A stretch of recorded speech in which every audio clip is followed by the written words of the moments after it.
Dennis Rodman, rebounding rebel. He turned rebounding into a science and a mind game.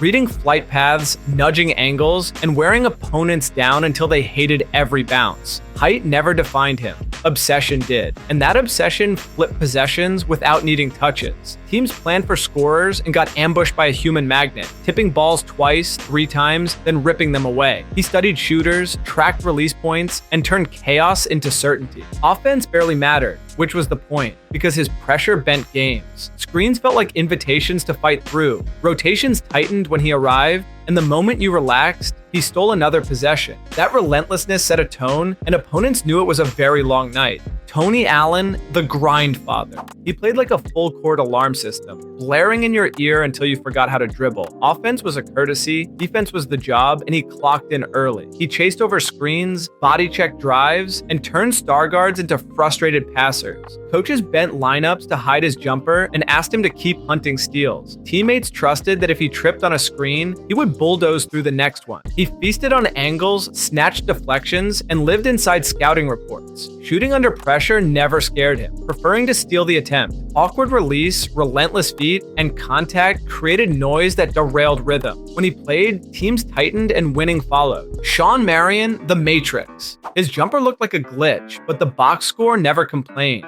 He guarded 1 through 5, leaked out for dunks, then swallowed a pick and roll on the next trip. Phoenix ran, and he kept running, filling lanes, crashing glass, and erasing switches before offenses recognized the mismatch. The release was low, fast, and uncopyable, yet the makes piled up because he never hunted hard shots. He cut, sprinted, and materialized at the rim, then backpedaled into a corner, 3 like a reflex. Versatility was the weapon, effort was the engine.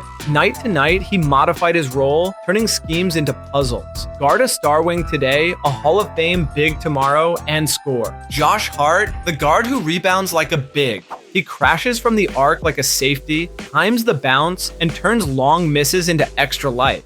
New York feeds on second chances, and he supplies them with a grin, wearing floor burns like medals. He screens, cuts, and reads scrambled plays faster than defenders can point, then sneaks behind big bodies for putbacks. Usage stays modest, impact does not, because possessions are currency he mints nightly. Coaches trust him in closing minutes because chaos rarely rattles him. He does bruising work without needing plays called, then sprints back to smother transition everywhere, hard. Simple roll, big swing, and a fan base that swears the game tilts when he enters. Kyle Anderson, slow-mo.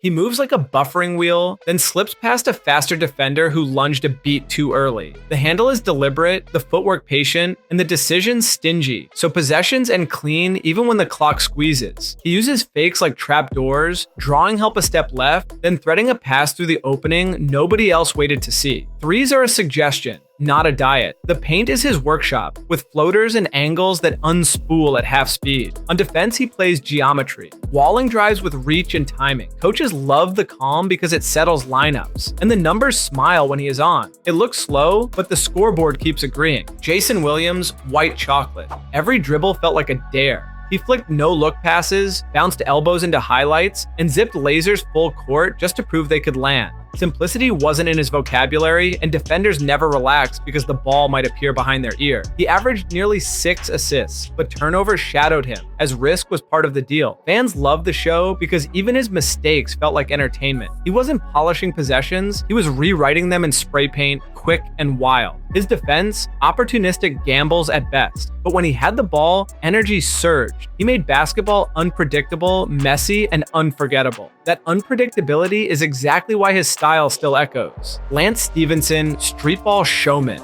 No one blurred theater and sport like him. He played defense one possession and performed a comedy skit the next, blowing in LeBron's ear or strumming an air guitar mid-game. He drove coaches insane, but he made fans watch. Ball handling swung between genius and disaster, and sometimes both in the same trip. He thrived on chaos, using exaggerated body language to rattle stars into mistakes. It wasn't safe, it wasn't consistent, but it was magnetic. One night he's the spark, the next he's the storm cloud, and opponents never knew which they'd meet. His antics weren't sideshows, they were weapons. By turning games strange, he pulled them off balance, and that unpredictability mattered. LaMelo Ball, highlight mixtape star. He plays like the court is a stage, and every possession could go viral. His passes look reckless until they're not. threading through defenders at impossible angles. He'll toss a full-court lob with one hand, then step back into a three that looks improvised but lands. The shot form is unorthodox, the footwork casual, and yet the scoring keeps climbing. He embraces chaos like a veteran street hooper, mixing floaters, hesitation dribbles, and quirky finishes into a non-stop reel. His defense is shaky, full of gambles, but his offense is an event. Fans tune in because they expect the unexpected, and somehow he usually delivers. Energy, creativity, and style all wrapped together. PJ Tucker, undersized enforcer. Standing barely over 6'4", he guards giants without blinking. His wingspan and stubborn leverage let him muscle into matchups he has no business winning, and coaches deploy him across the floor like duct tape. On offense, he camps in the corner, waiting for the one shot per quarter that flips momentum, and usually delivers at just the right time. He rebounds above his size, fouls with purpose, and leaves stars covered in bruises. Stats won't tell his story, but scars do. In the 2021 finals, he switched relentlessly, chasing scorers, absorbing hits, and setting the tone. He is grit personified, the role player who bends games without ever being in headlines. Draymond Green, the chaos conductor. He organizes the Warriors like a point guard trapped in a power forward's body, barking signals, setting screens, and igniting fast breaks with passes most bigs don't imagine. He guards every position, turning defense into a laboratory experiment fueled by spite and IQ. Triple-doubles come without scoring because his fingerprints live in rebounds, steals, and assists. His jumper clanks, his scoring averages are modest, but his impact swells beyond stats. Teammates thrive under his orchestration, and opponents crumble under his trash talk. He's emotional, volatile, and essential, sometimes all at once. The dynasty doesn't function without him, and his blend of brains and chaos ensures Golden State keeps humming. But first, only cool people are subscribed to this channel, so hit that subscribe button before we go any further. Ben Wallace, defensive anchor without offense. He never needed a jumper or a polished bag to dominate. At just 6 feet 9 inches, he bullied 7-footers with sheer muscle, timing, and endless energy. Undrafted and undersized, he stacked 4 Defensive Player of the Year awards and locked down future Hall of Famers like it was routine. He averaged fewer than 6 points, but nearly 10 rebounds, and made the paint feel like a cage. His free throws were shaky, his scoring non-existent, but his defense dictated entire series. Detroit trusted him as their backbone, and opponents dreaded his presence. He proved that toughness and effort could outweigh flash. In a league obsessed with scoring, Wallace flipped the script and thrived. Jaren Jackson Jr., rebounding intern. He's nearly 7 feet tall, but somehow rebounds like he's allergic to boards. That contradiction makes him fascinating. On one hand, he leads the league in blocks, erasing shots and deterring drives with his reach and timing. On the other, his rebounding numbers hover around 6 a game, leaving fans baffled. Offensively, he stretches the floor like a guard, hitting threes and spacing pick and rolls. He doesn't create for teammates, but he scores over 20 while anchoring defense. The advanced metrics love him. Coaches rely on him, and opponents hate driving near him. He's equal parts elite defender and absent rebounder, and that paradox makes his style one of the strangest. Ben Simmons, funhouse mirror basketball. At 6 feet 10 inches, he handles the ball like a guard, threads passes like a quarterback, and locks down stars at every position. On paper, he should be unstoppable. In reality, he refuses to shoot outside the paint, taking just 36 threes in his career and making 5. That flaw overshadows everything. Still, his defense ranks among the best, with elite steals and versatility that wrecks offensive schemes. Injuries turned him into a part-time contributor, fueling endless debates. Fans argue over what he could be versus what he is. The talent screams all NBA, but the reluctance to shoot keeps him in limbo. Simmons is brilliance and frustration packed into the same jersey. Nikola Jokic, center as point guard. He redefined the position by playing like a 7-foot conductor. He delivers bounce passes, cross-court lasers, and alley-oops with the vision of a guard, averaging over 7 assists for his career. Scoring isn't flashy either, but his floaters, hook shots, and quirky one-legged fadeaways pile up 26 a night with absurd efficiency. Defense is less about swats and more about positioning, yet he still racks up steals and contests. Rebounding fuels his fast breaks because he grabs the ball and leads the charge himself.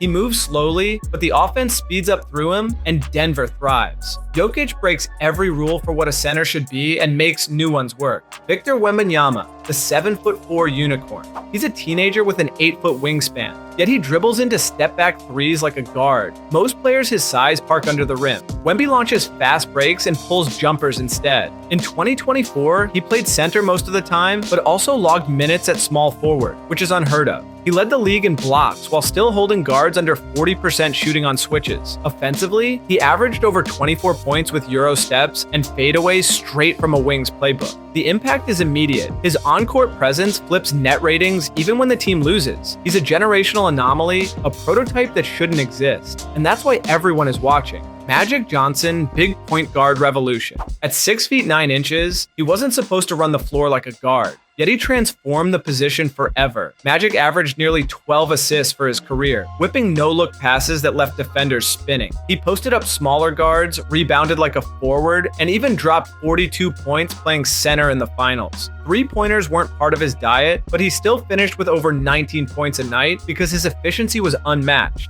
On defense, he wasn't locking anyone down, but his length created steals and disruption. His size, vision, and leadership shattered expectations, giving the Lakers 5 rings. Magic didn't just play point guard, he reinvented it and made it unstoppable. Andre Miller, brain over brawn. He looked more like your uncle at the Y than an NBA star. Yet he carved out 17 seasons with over 16,000 points and 8,000 assists. His style was deliberate, full of angles, pivots, and timing rather than speed or vertical leaps. While the league obsessed over threes, Miller avoided them completely, shooting barely above 21%. But in the post and in the pick and roll, he thrived, piling up 20 and 10 nights without flash. Durability was another gift. He played in over 1,300 games and missed only 3 due to injury. He proved that intelligence, patience, and skill can outlast flash. In a league chasing highlights, Miller simply outthought everyone. DeMar DeRozan, the mid-range king. In a game obsessed with threes, he doubled down on twos. From 15 to 20 feet, he's automatic, draining contested jumpers with footwork that feels rehearsed by clockwork. Defenders know it's coming but can't stop it because his balance and elevation create clean looks from tough spots. During his 2022 stint with Chicago, he hit over 50% from the field, most of it living in that dreaded mid-range zone analytics tried to bury. Beyond the arc, he remains inconsistent, rarely attempting more than 2 per game. But when the game slows down and a bucket is needed, DeRozan's shot making becomes lethal. He proved the mid-range isn't dead. It's alive and thriving in his hands. Joakim Noah, mad scientist energy. Watching him play felt like chaos bottled into effort. His jump shot looked broken, but his vision from the elbow was pure creativity, feeding cutters and launching outlet passes like a point guard. Defense was his obsession, earning Defensive Player of the Year in 2014 while anchoring the Bulls with grit and endless communication. He averaged nearly 9 rebounds for his career, always crashing, always diving, always screaming directions. Scoring wasn't his priority, but hustle defined him. His presence turned messy possessions into opportunities, and his leadership made teammates play harder. He wasn't smooth, he wasn't polished, but he was relentless. Noah showed that chaos, when controlled, could elevate an entire franchise. Steve Novak, the specialist shooter. Everyone knew why he checked in. He hovered near the arc, waiting for a kick out, and when it came, the result was nearly automatic. Across 11 seasons, he shot 43% from deep, with 1 year in New York, hitting an absurd 56%. Almost 80% of his attempts came from 3, because there was no need for anything else. Inside the arc, he barely existed, with just 9 makes inside 5 feet across his career. Defense and rebounding were afterthoughts, but his hot streaks electrified crowds and swung games. Novak perfected one job and rode it to relevance. He's proof you don't need versatility when you have an elite singular weapon. If you like this video, consider watching this next one, which YouTube thinks you're going to really love.